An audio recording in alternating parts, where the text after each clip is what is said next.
My name is Audra Weeks. I am the culinary instructor for Bentonville Ignite. My students earn concurrent credit with Brightwater, which is an extension of Northwest Arkansas Community College. I taught family and consumer science classes for 25 years, and I've seen lots of educational trends come and go. But I want to explain to you today about why I like project-based learning, why it's changed my teaching and my students' learning, and I hope you all will jump on the bandwagon with me. So I'd like to start with a video today of sharing one instructor's experience with project-based learning. Project-based learning in less than 5. So this is me in the 8th grade. I was a combination of shy and nerdy. My whole goal was to remain invisible. I had one friend, kid named Matt. We were 2 nerds in a pod. And fortunately for me, he had perfect attendance until one day he didn't. He was sick. And it wasn't a big deal, but I stood in the cafeteria looking out at the sea of students, hoping someone would invite me over. It didn't happen. I hid in the boys' restroom for the next 24 minutes. But it had worked. I was invisible. But not to Mrs. Smoot or Mr. Fair. They knew me. They knew I cared about social justice, baseball, and history, and so they invited me to do a history project. And although it was fun, it was also terrifying. I had to plan my entire project and track my own progress. I had to figure out what questions to ask and where to find the answer. I had to narrow down the topic to something I cared about. In this case, Jackie Robinson and the integration of baseball. I wrote letters to newspapers and made phone calls to former partners. I remember picking up the phone, my hands trembling as I read aloud my pre-recorded script and waited for the stranger to respond. I eventually worked on the slide presentation. That's when the most nerve-wracking moment occurred. I sat in a radio studio and I heard the script that I had just recorded, and I hated it. I'm not doing it, I said. But Mrs. Smoot looked me in the eyes and said, when you hide your voice, you rob the world of your creativity. And so I continued. I went ahead and I shared it with my class. And then I entered the district competition and the state competition and eventually went to Washington, D.C. And although I didn't realize it at the time, Mrs. Smoot was an educator. This project helped me grow into a creative thinker and problem solver. And that experience is why I ultimately embraced project-based learning as a teacher. Now, I want to point something out. Project-based learning is different from simply a traditional classroom project.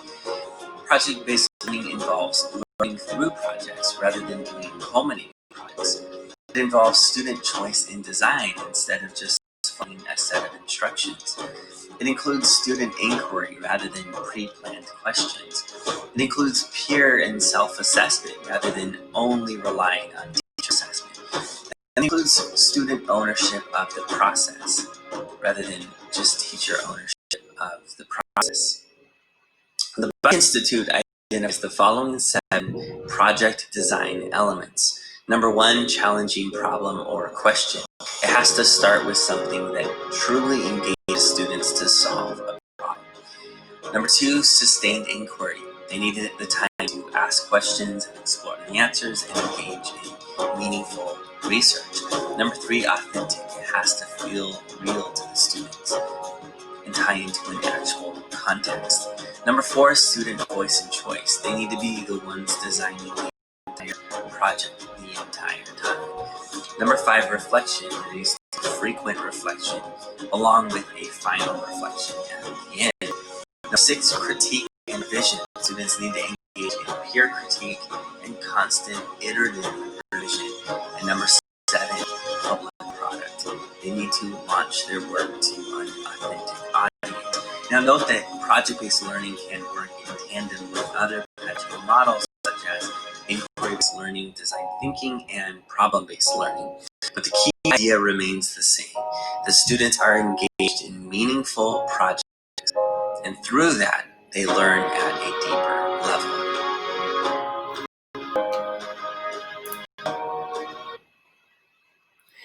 So I wanted to talk to you about the difference between project-based learning and doing projects. As family and consumer science teachers, we're familiar with projects, but how can we make it more meaningful? And honestly, it makes teaching a lot more fun, in my personal opinion. So the information that I'm going to be sharing today is just based on my experience, and your experience may be different. But I hope that these resources will help you. So projects, if you look at the slide, see that there's a variety of activities, lecture, writing, assignments, and then you have a culminating project at the end. With project-based learning, that looks a little bit different, where students are pulled through the curriculum and they have this need to know. And so there definitely has to be student buy-in with this. But there's still going to be lectures, reading, assignments, but the students engage in these activities on a need-to-know basis to get more information to successfully complete the project at the end. So it all works together.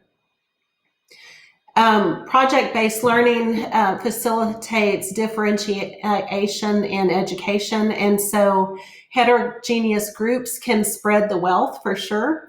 Students often write contracts and determine who does what and have accountability that way. And those adept students can benefit by instructing and leading.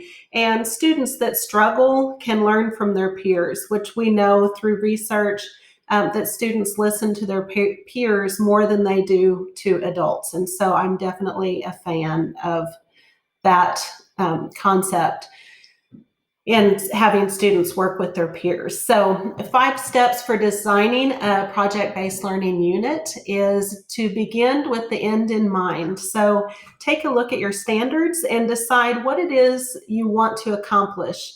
And so then you're going to craft a driving question, an entry event, plan the assessment, map out the project, and then manage the process. And so I'll talk about these in a little bit more detail. So driving questions are some type of open-ended question. It's aligned to the standards, and when you are thinking about what is it that you want to teach, you have that standard in mind. You know how you're going to assess it, but you're going to develop a project that meets those standards and that students are engaged in. So you're going to determine a question that's kind of like the leading question. What is it that you want students to get from that particular standard? And so it needs to be challenging. It needs to be rigorous. It needs to have a real world application. And it kind of keeps you on course where when you're planning your project, you always go back to what was that driving question, and are you still on track with answering that question? So some examples that I've used before. Whoops.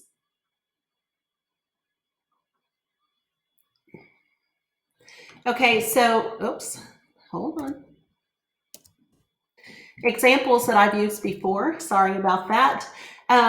In housing and interior design, I designed a project that I titled Moving Out, Real or Not Real.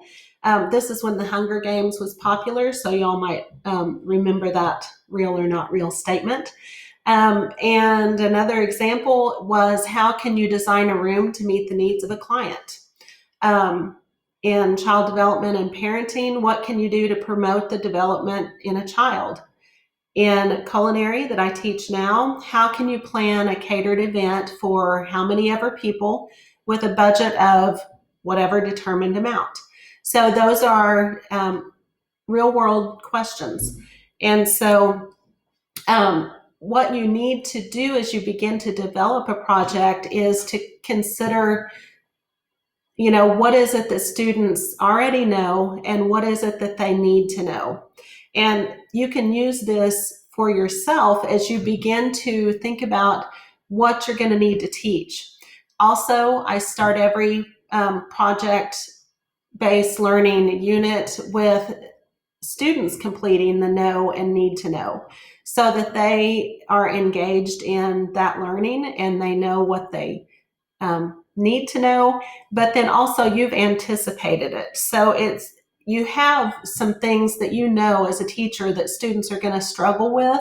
And so if you think about those things up front and know that you're going to need to address it, but also let the students come up with that idea, even though you've anticipated it, so that they can be engaged in the instruction.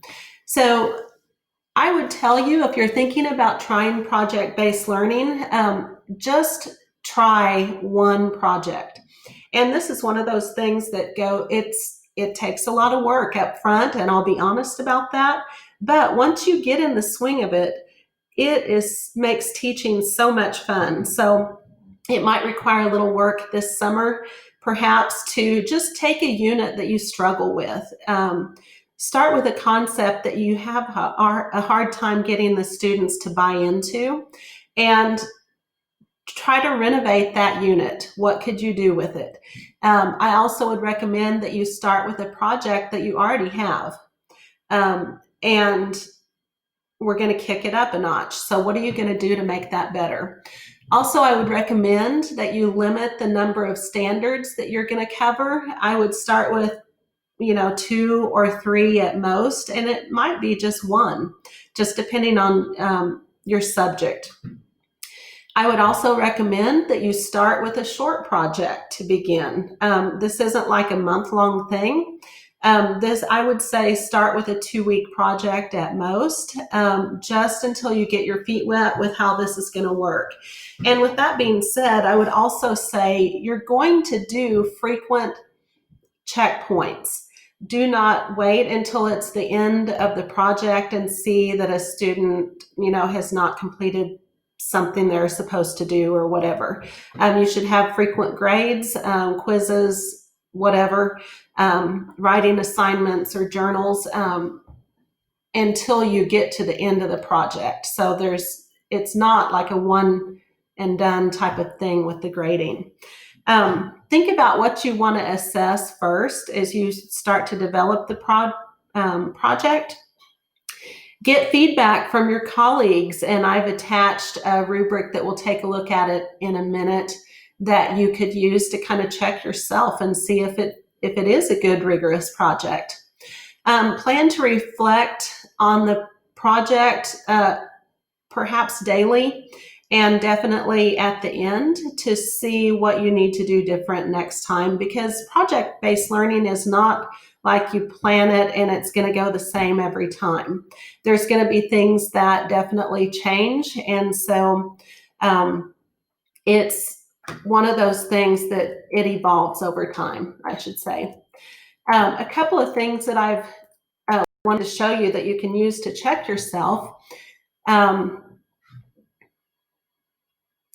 In this example, you will see 2 different things that I wanted to show you that you could use to make sure, again, that your project is rigorous. And so this rubric, which I will give you access to, is where you can just check, is it authentic? Is it rigorous? And it's a rubric for teachers. You're checking yourself.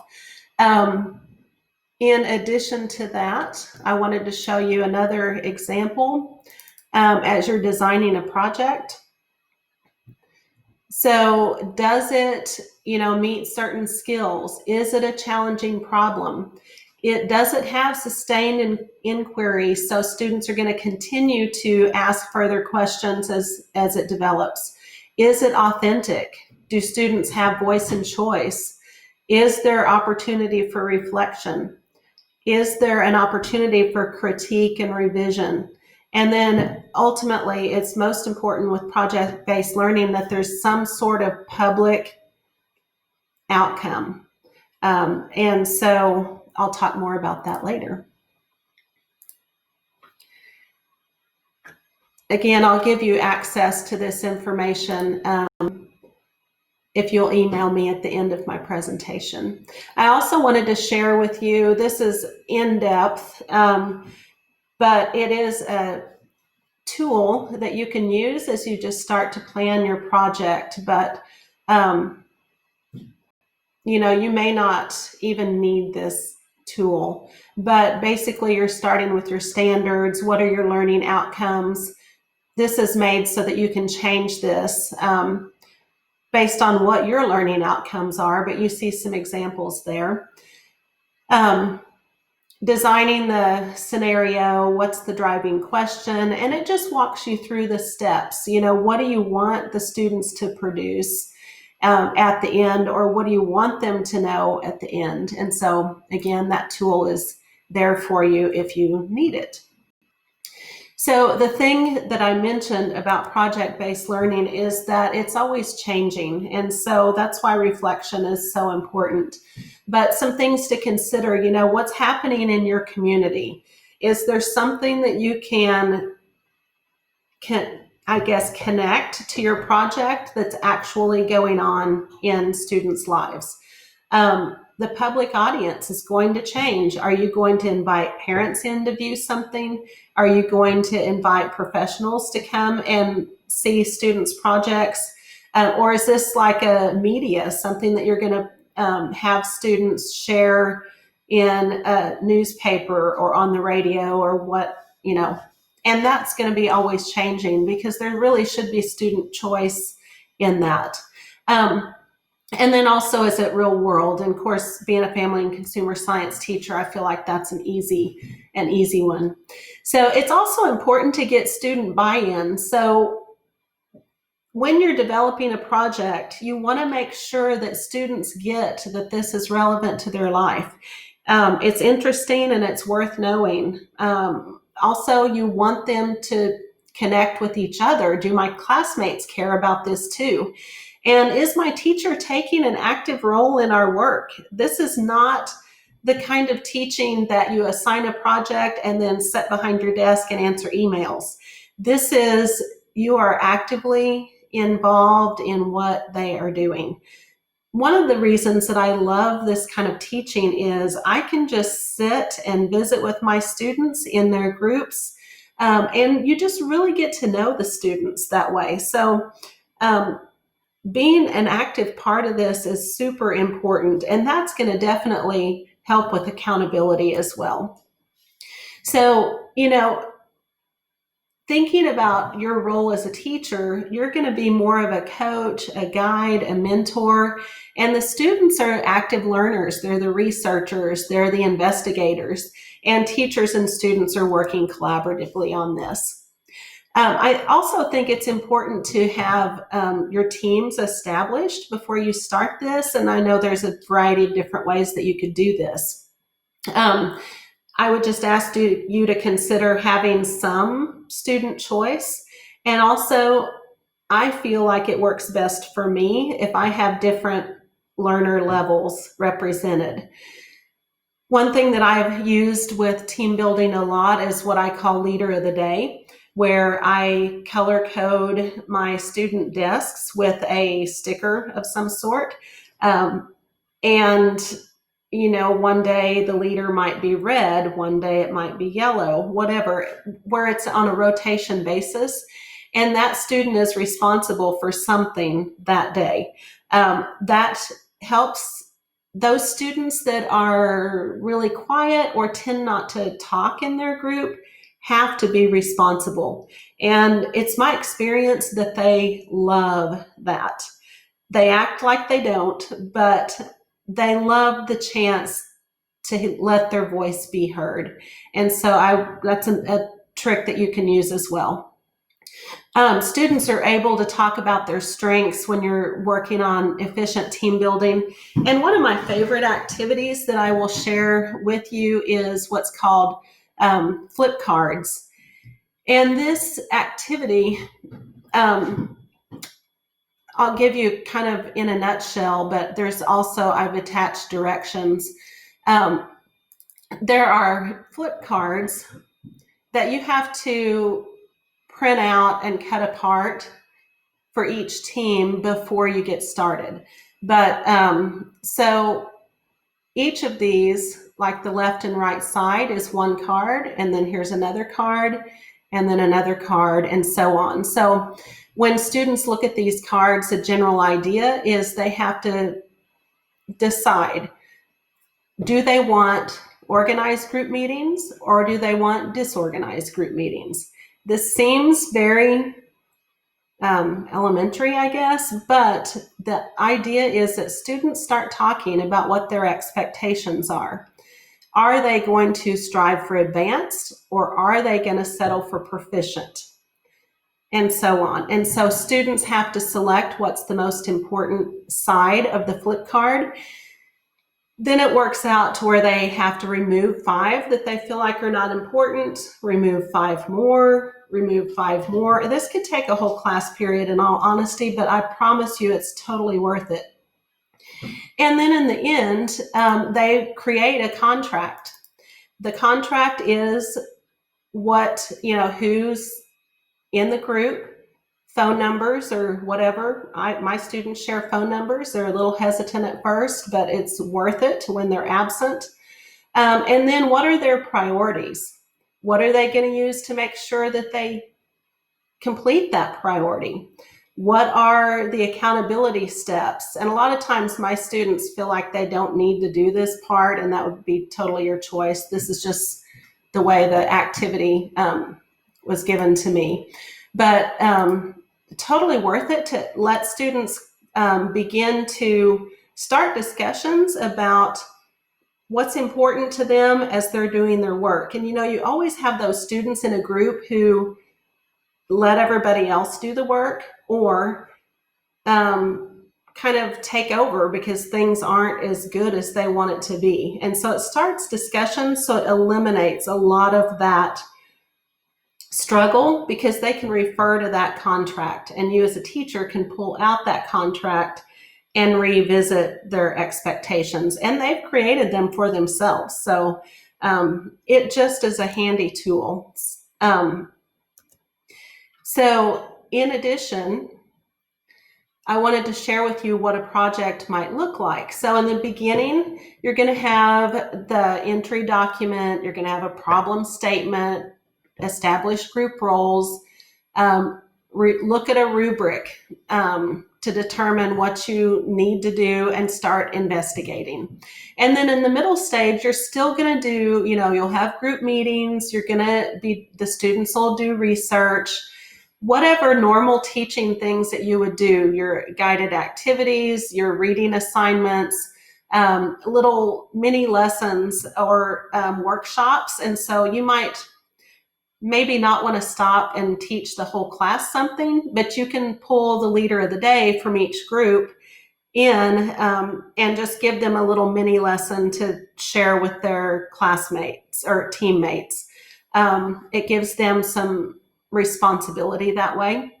You might have quizzes and begin to develop rough drafts. Then at the end, more rough drafts. Peer reviews are really one of the most beneficial things that I can think of. As you're thinking about you completing a rubric, know that students are harder on themselves than you would be. And so I find that almost 100% of the time. So just do those peer reviews and self-evaluations and let students revise until they get to a final project, whatever it's going to be. Then you'll have some sort of public presentation. What is that going to look like? And I'll share some examples. And then, of course, importance of having the students reflect and have them write about the process. You'll learn a lot about them and the value of the project itself if you will take that extra step for writing reflection. Okay, I wanted to share with you, think about, is it really worth it? Absolutely. Students are more engaged. It makes teaching fun. You can be more involved in what students are doing, and I love that. The challenges that I've experienced, I've been a teacher for a long time, and I had certain ways that I did things and certain ways that every unit, went. I'm one of those crazy people that I love to plan new lessons and new activities for students. Um, so for me, it was hard to kind of release control and just kind of let the students guide the flow of what it looks like. Where I kind of learned to teach that, every 15 minutes you change things up or whatever it is. And so my days were very structured. Project-based learning is not like that. And I'll tell you, there's freedom in that, actually, if you'll just let it go. Also, you kind of figure out the things that students need to know along the way, which means that after school, you might be trying to figure out, okay, they don't know this concept. I didn't know I was going to have to teach that concept. So you might need to come up with some teaching that you really hadn't planned on. It's best to anticipate, but also that can be a challenge. So what are those need to knows for students? And, as it pops up during class and you realize that, hey, they don't know this thing, you've got to stop everything and teach it. And so, again, there's freedom in that, but also you have to be prepared. So I've included several resources that I've used with my presentation today. None of this information, well, I won't say none of it, but most of this information I've gotten from other places. The projects I'm going to share with you today are my own, and some of them I've adapted from FCCLA projects to kind of fit more of the project-based model. And so if you would like to see my resources, I would be happy to share my file with you. Here's my email address, and just send me a note and I can share that. I wanted to kind of go through what I've got in my file. If you ask for this, I will send this entire file to you, but I wanted to show you some project examples. In housing and interior design, we did a project called Real or Not Real.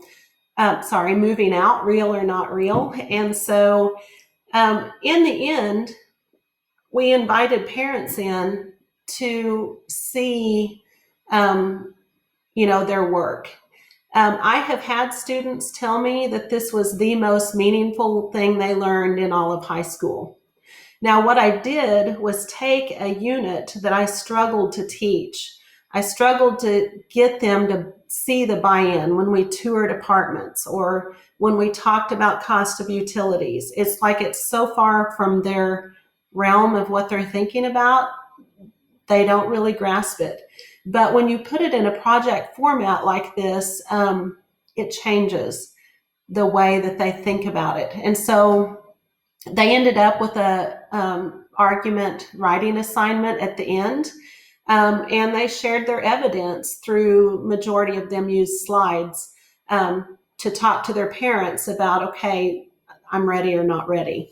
Now, the entry document that I used was basically like I created a Mad Lib, if you know what those are, but students kind of decided how they were going to, I guess, determine that this letter would read to them from their parents. So they would pick, you finally got a good paying job, or you're leaving for college, or, well, as your parents are sick of cleaning up after you, whatever it is. So they chose and then shared that with their, team as they started to do the research. But so that's one project example. I'm trying to keep this as simple as possible, but honestly, it's something that I'm excited about. So I hope that you'll, again, jump on the bandwagon. In child development and parenting, in FCCLA, there's a project called Life Event Planning. And so the way that this project started was that parents, and keep in mind, the majority of my students that I had in this class were looking to be teachers or child care workers, or have active roles and were interested in development of a child. So I started with just a fictitious situation where parents were wanting help to plan a party for the development of their child. Now, I also had students who they were already, like, they might have had a younger sibling and there was a birthday party they wanted to plan, or a graduation party, or whatever it is. And so, this was if students did not have a real world application here, this was an option as well. And so our ultimate, question was, what can you do to promote development in a child? And so you see through my slides all the activities that I use day to day. You'll see in there, this is like, I don't go through all of these slides in one day. It's like through the culmination of the project. And so there might be like day 2 checkpoints or day 3 checkpoints, whatever it is. And so you can see those there. Also in housing and interior design, we used the scenarios from a variety of interior design FCCLA projects in the past, and I just changed them up to have different scenarios that students could have a variety of choices. But I also had students that worked, like some students designed a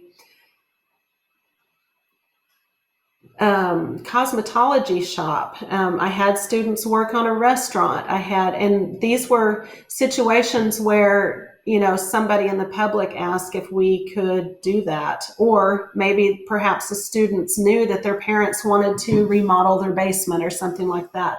And in that case, they used those real world scenarios. At the end of this project, students invited in whoever they were working with in the community, or I also invited interior designers to come in and view our projects. When you have those professionals come in, it makes students up the ante quite a bit. And so, it doesn't require my feedback. They're getting feedback from professionals, and so you really can't beat that. And then I would say those projects were more structured than the direction that I teach now. And again, those were just projects that I created in the beginning of starting project-based learning. You would have to adapt them. And so probably technology things are different. I just gave you my files as is. So again, it's been a few years since I've taught those classes. My world right now is culinary, and so I wanted to share with you a typical project that we might do. It might be somebody asks us to do a catered event. It might be that we need to do some fundraising. It might be, in this case, I'll share with you, my students wanted to have a Thanksgiving dinner, and we invited Brightwater faculty as well as another strand in our Ignite group to come, and we invited parents in as well. So that was an easy real world application. But you see my students here, they planned it all, they prepared it all, and I'll show you how I tried to organize that. This information that I am sharing with you, I've gotten from other sources, and so again, I linked the website on my sources slide. But some things that I've used frequently, students start to plan the recipes, and I use the ProStart recipe template for that. And so where they get just very specific, when they have to fill out a form like this, it really helps them to read what the recipe says. And so instead of just copying and pasting a recipe when they have no idea really what they're going to be doing. In addition to that, I have them fill out a grocery order form. Again, I got this from another teacher, but I use this all the time. One thing that you do need if you use Google Forms, you will have to download the extension called, I think it's like Equatio or something like that, to be able to type in fractions into this form. And so to do that, you probably know this, but if you just go to the web store and then type in Equatio, then you will have a little extension that shows you shows up in your toolbar. And so in this order form, students can put in whatever they need. The recipe and their name is in there. You can put in your class period so you can organize your sheet that way. They have to put in whatever type of item it is, the quantity, and this is where you need that fraction extension to be able to do that. The unit of measure, and then also the category. And I find I have to explain to my students what these different things are. They really don't have experience with that, but it organizes it for me. And then when I do my grocery order, I have all that information and I can see it when I open an Excel sheet.